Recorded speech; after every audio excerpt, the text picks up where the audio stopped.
using Plex wrap. Our first demonstration, we will be repairing a pipe that is not under pressure. We have turned the water off, and this is the preferred way to repair the pipe. Our second demonstration will be how to repair a pipe that you cannot turn the pressure off.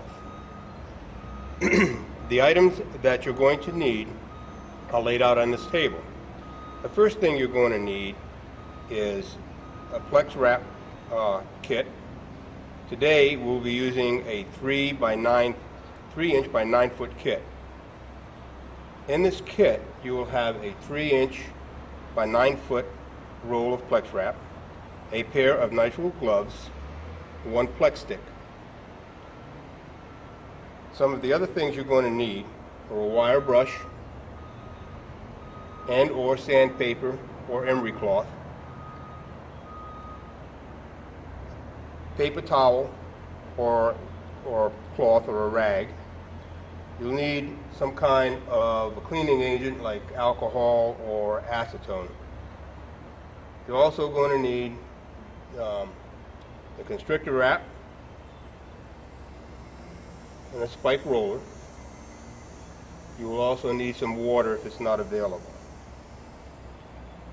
And for our second demonstration, which is not supplied in this kit but we can supply it for you, is a roll of special rubber tape that would be required to stop the pressure leak.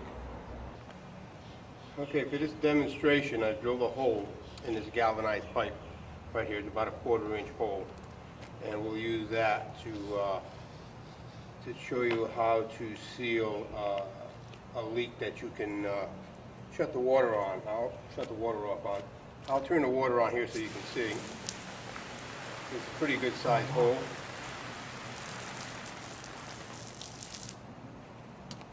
And I'll shut the water off. Now I'll make sure I rough it up and clean it around the area that's going to be fixed, repaired. Try to rough it up pretty good, either with a wire brush. You can use emery cloth or sandpaper. The rougher you make it, the better the tape and the putty will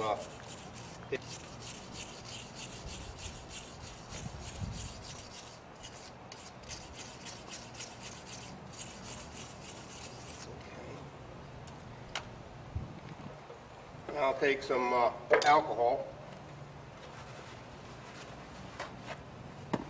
and I'll clean the area off real good, making sure I get rid of any grease or foreign debris on the pipe right there.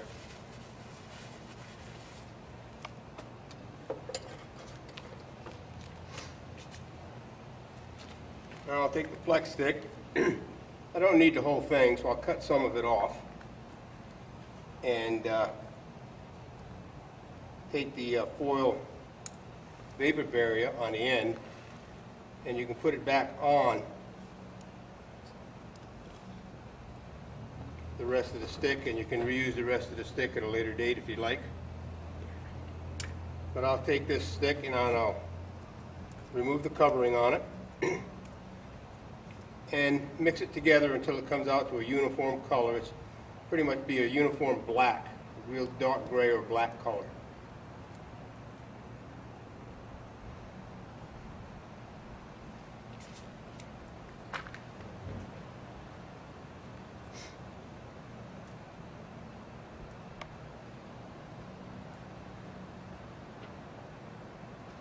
Make sure you get it so all the gray swirls in it are kind of mixed in and the whole thing turns out to be black.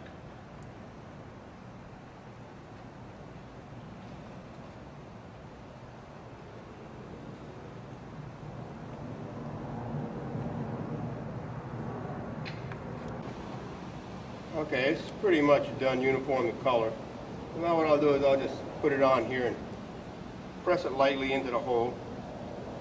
Then I'll wet my fingers, put some water on it, and I'll kind of knead it down around the conduit.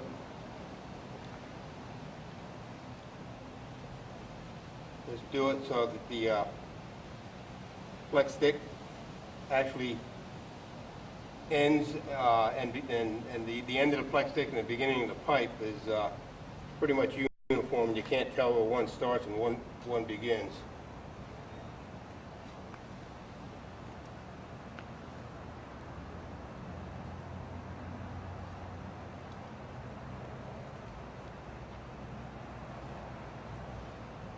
Once that's done, go ahead and put on your gloves.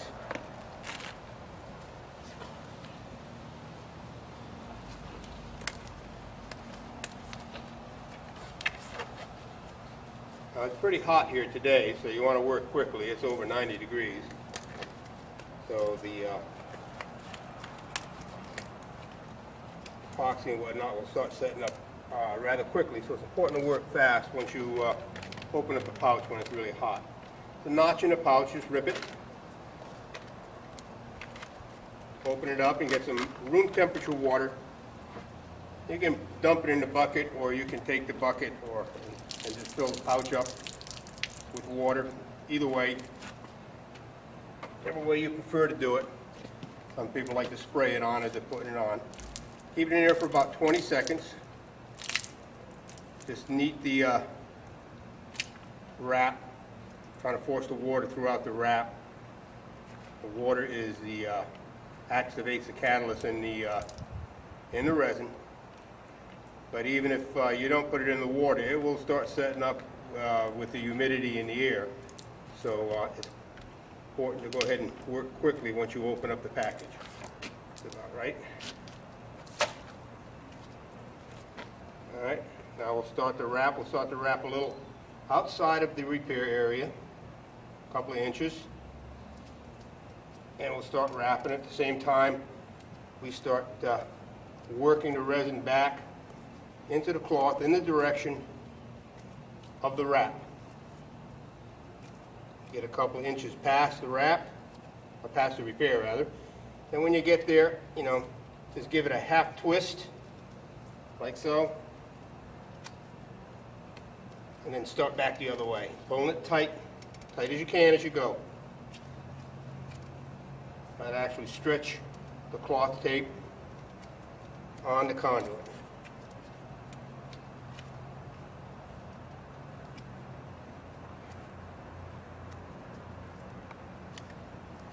And here again, we'll give it a half twist and go back the other way. You want to make sure you use all of the cloth for the repair. Don't try to cut it off.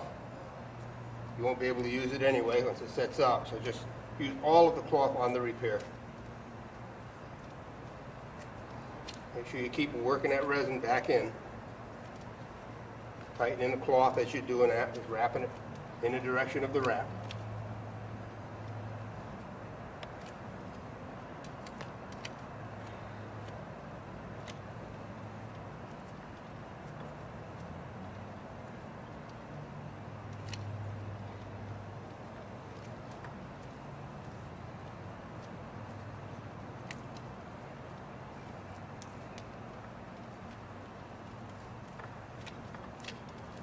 Just keep working it constantly until you get it all the way on.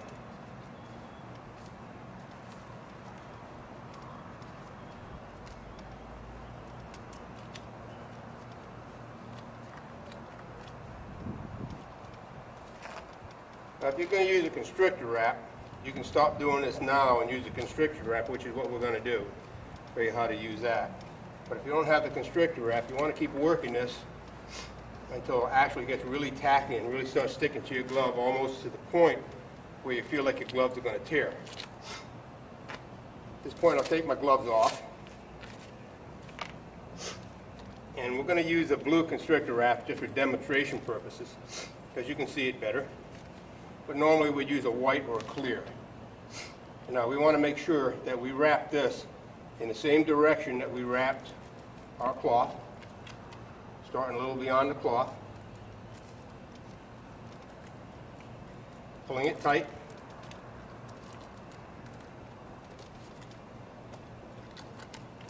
and get to the end here. Again, you can take, you don't have to, but it's a good idea to give it a half twist. I like to force the resin back into the wrap. Go back the other way, and do the same thing here. You want to get 2 to 4 wraps on it, and that would be sufficient. And then when you get there, you can just tear it right off.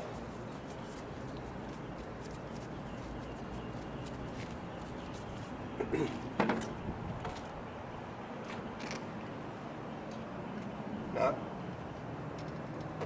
You get the spike roller. There's a spike roller, and you can use a wire brush and tap if you like, or a knife, or something like that. And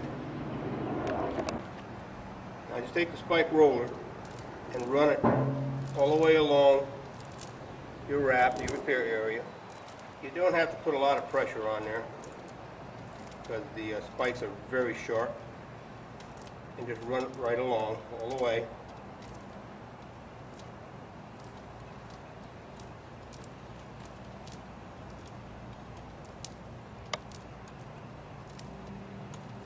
As you can see, the white bubbles coming up, that's the gas bubbles coming up. That's the reason you use the spike rollers, allow the gas to escape from underneath the wrap. Of course, a little bit of resin is going to come up with it, but that's okay, it's not a problem. This will let it sit for a while. When you can take and flick these little white bubbles off with your fingers and they break cleanly, then you can remove the wrap. Or you can leave it on overnight as you like.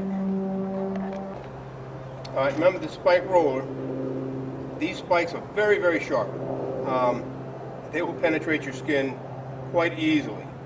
So when you're storing this thing, I like to go ahead and there's a cardboard wrap that comes with it. I like to keep that on it. Just wrap it around, being careful with it. Put a little bit of tape on there, hold it in, then put it in a container. You know, some kind of key, just keep it in a bucket like that, a little can, where somebody can't actually accidentally grab hold of that thing and really puncture their skin.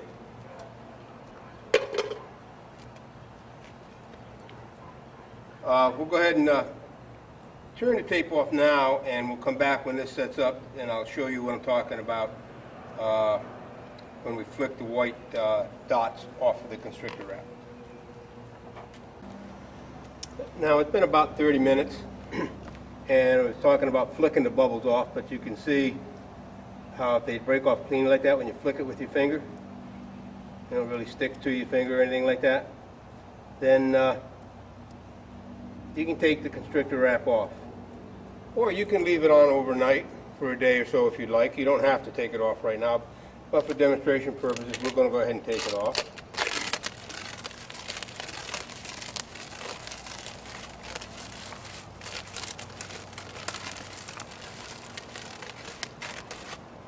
Now, as you can see, the wrap with the constrictor wrap forces all that resin back inside of the wrap, and you end up with a very smooth porcelain-like finish with our resin. This resin's been formulated for us, and it gives you a very smooth finish. Now, you can sand this, you can paint it, you can use some of our UV coating to coat it if you want to just leave it white like that and coat it with UV coating, or you can just leave it alone.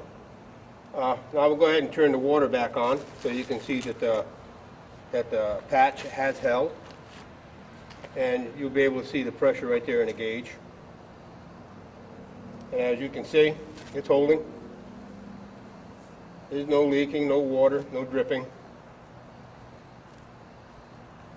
You can let it sit. We want to let it sit for about 30 minutes. It's very warm today, so it's going to set pretty fast. On a cooler day, you might want to let it sit a little bit longer before you turn it back on. But just to show you, I'm going to turn the valve on.